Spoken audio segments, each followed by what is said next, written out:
Dostlar, biz öyle bir yas çekeriz ki hiçbir yasa benzemez. Bizim çektiğimiz yas Ehl-i Beyt yasıdır. Bizim çektiğimiz yas Kerbela'da Yezid ordusunun bir yudum su vermeden katledip kafalarıyla top oynadığı Şah Hüseyin ve canların yasıdır. Ölene kadar yasını çekmeye niyet ediyorum ya Hüseyin, ya Kerbela.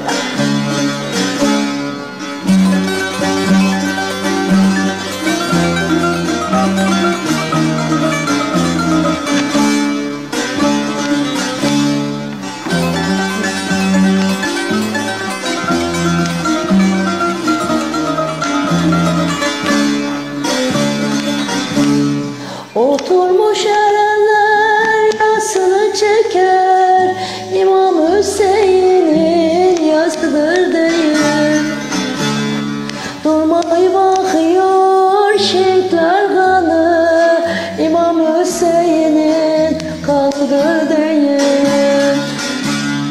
Durmay bakıyor şehitler kanı, İmam Hüseyin'in kanıdır değil.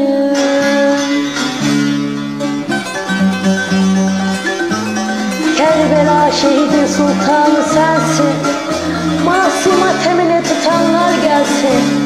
Gönlümün sarayında oturan sensin, dönmesem ben senden İmam Hüseyin.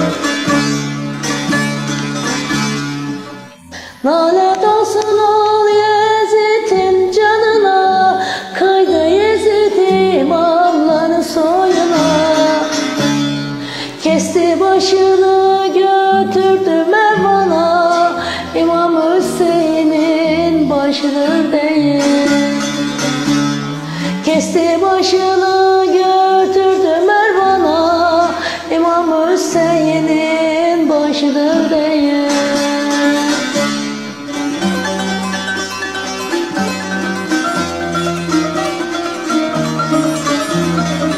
Şah Hüseyin, birisi Kerbela şehidi sultanı İmam Hüseyin.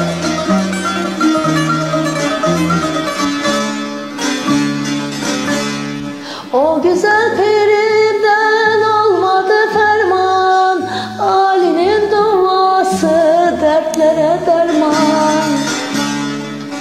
Keşiş verdi yedi oğlunu kurban, İmam Hüseyin'in başıdır değil.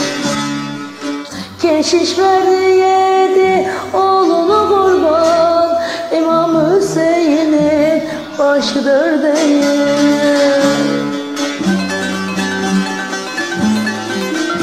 Keşiş kadar olamadınız ey Müslümanım diyenler.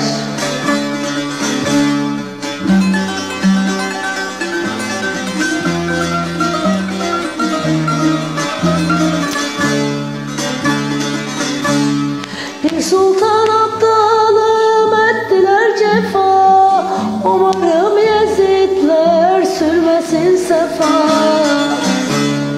Tıraş olmadı Muhammed Mustafa, İmam Hüseyin'in başıdır değil. Tıraş olmadı Muhammed Mustafa, İmam Hüseyin'in başıdır değil. Ya Hüseyin.